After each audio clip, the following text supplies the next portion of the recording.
ನೋಡಿ ಗೈಸ್ ಬಟ್ಟೆ ಉಲ್ಟಾ ಹಾಕ್ಕೊಂಡಿದ್ದಾರೆ. ಡಿಪ್ರೆಷನ್. ಹೆಲೋ ಗೈಸ್, ನಾವಿವತ್ತು ವೀಕೆಂಡ್ ಇರೋದ್ರಿಂದ ಮನೆ ಕಡೆ ಹೊರಟಿದ್ವಿ. ಅಕ್ಕ ಅಕ್ಕ ಎಷ್ಟು ದಿನ ಆಯ್ತಕ್ಕ ನೀನ್ ನೋಡಿ ಚೆನ್ನಾಗಿದ್ಯಾ. ಅಲ್ಲಿ ಯಾರು ಫ್ಲವರ್ ಮಾರ್ತಾ ಇದ್ರು, ಇನ್ನೇನು ನಮ್ಗೆ ಯಾರು ಫ್ಲವರ್ ಕೊಡಿಸ್ತಾರೆ, ನಾವೇ ತಗೊಳ್ಳೋಣ ಅಂತ ಹೋದ್ವಿ. ಆಮೇಲೆ ಕೊನೆಗೆ ತಗೊಳ್ಳಿಲ್ಲ.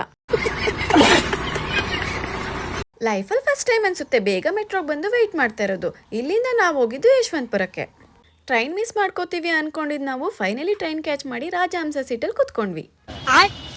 ಟ್ರೈನಲ್ಲಿ ಕುತ್ಕೊಂಡು ಬೋರ್ ಆಗ್ತಾ ಇತ್ತು ಅಂತ ಒಂದು ಕ್ಲೇ ಆರ್ಟ್ನ ಟ್ರೈ ಮಾಡಿದೆ. ಈ ಥರ ಯಾರು ಮಾಡೋಕ್ಕಾಗಿರಲ್ಲ ಬಿಡಿ. ಇದನ್ನ ನೋಡ್ಬಿಟ್ಟು ಮುಂದೆ ಕೂತಿರೋ ಪಾಪು ನಂಗೆ ಬೇಕು ಅಂತ ಹಠ ಮಾಡ್ತಾ ಇತ್ತು. ಸರಿ ಅಂತ ಹೇಳ್ಬಿಟ್ಟು ಕೊಟ್ಟೆ. ಅದು ಇನ್ನೂ ಸುಂದರವಾಗಿ ಮಾಡ್ಕೊಡೋದಾ. ಫೈನಲಿ ಕಡೂರು ಬಂದು ತಲುಪಿ ಕಬ್ನಲ್ಲಿ ಕೊಡಿದ್ವಿ. ಬೆಂಗಳೂರಿಂದ ಊರಿಗೆ ಹೋಗುವಾಗ ನಮಗೋಸ್ಕರ ಕಾಯ್ತಿರೋ ಅಪ್ಪ ಅಮ್ಮಂಗೆ ತಿಂಡಿ ತಗೊಂಡೋಗೋರಲ್ಲಿ ಒಂಥರ ಖುಷಿ. ತಗೊಂಡಿರೋ ತಿಂಡಿಲಿ ಅರ್ಧ ನಾವೇ ಖಾಲಿ ಮಾಡ್ಕೊಂಡೋದ್ರೆ ಇನ್ನೂ ಖುಷಿ. ಸಿದ್ದರಾಮೇಶ್ವರ ಬಸ್ ಹತ್ಕೊಂಡು ಕುತ್ಕೊಂಡು ಟಿಕೆಟ್ ತಗೊಳಕ್ ಇಬ್ರು ಜಗಳ ಮಾಡ್ತಾ ಇದ್ವಿ. ಬಸ್ಸಲ್ಲಿ ಒಳ್ಳೊಳ್ಳೆ ಸಾಂಗ್ ಹಾಕಿದ್ರು, ನಾವ್ ಹೆಂಗೆ ಎಂಜಾಯ್ ಮಾಡಿದ್ವಿ ನೋಡಿ.